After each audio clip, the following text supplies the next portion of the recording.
Hello guys, আমি Deep and welcome back to my channel Deep exclusive. So এখন আমি এই ভিডিওর মধ্যে কথা বলবো ডাঙ্কিকে নিয়ে এবং এসআরকে ডাঙ্কি, যাকে নিয়ে আমাদের এক্সপেকটেশন কিন্তু হিউজ ছিল। সো 2023 সালটা কিন্তু পুরোপুরি এসআরকে কিন্তু হয়েছে।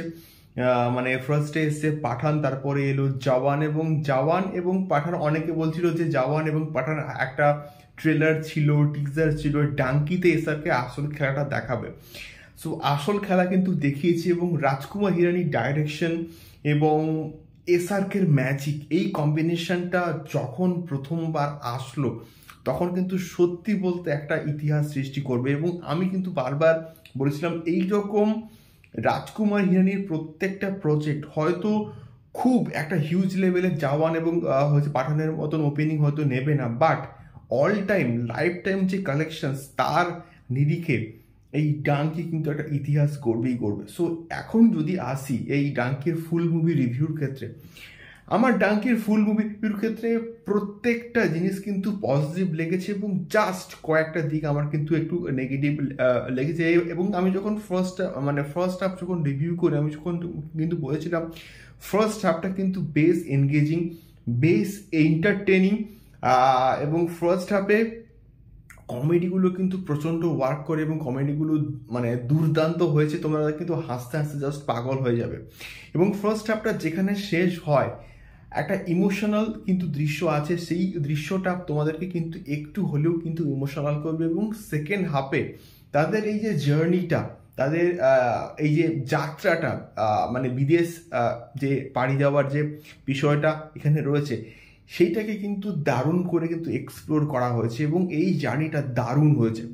এবং ফার্স্ট হাফে কিছু কিছু জায়গা আছে যেখানে আমি ফার্স্টে আসবো ভিকি কৌশলের ক্ষেত্রে। ভিকি কৌশল যে কটা দৃশ্যে আছে জাস্ট ফাটিয়ে দিয়েছে এবং প্রচণ্ড ভালো একজন অভিনেতা, তার শ্যাম বাহাদুর আমরা কিন্তু দেখেছি।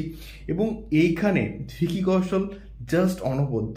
এবং তাপসি পানু এবং তার সঙ্গে সঙ্গে এসআরকে যে কেমিস্ট্রিটা এখানে প্রচণ্ড ভালো করে কিন্তু ওয়ার্ক করেছে। এবং তাদের মধ্যেকার রোম্যান্স, তাদের মধ্যেকার কথোপকথন, তাদের মধ্যেকার ডায়লগ ডেলিভারি, প্রত্যেকটা জায়গা কিন্তু তাপসি পানু জাস্ট ফাটিয়ে দিয়েছে। এবং এসআরকে কথা আমি আর কি বলবো, এসআরকে জাস্ট অনবদ্য। এবং তার ইমোশনাল দৃশ্য বলি, তার বাচনভঙ্গি বলি, তার কথা বলা, এবং এসআরকে যেন এই ডাঙ্কির মধ্যে, ডাঙ্কি সিনেমাটার মধ্যে যেন জাস্ট পুরো জান ঢেলে দিয়েছে। অসম্ভব ভালো হয়েছে ডাঙ্কির ক্ষেত্রে প্রত্যেকের পারফরমেন্স। এবং যার কথা না বললি নয়, এবং সেটা হচ্ছে বমন ইরানি।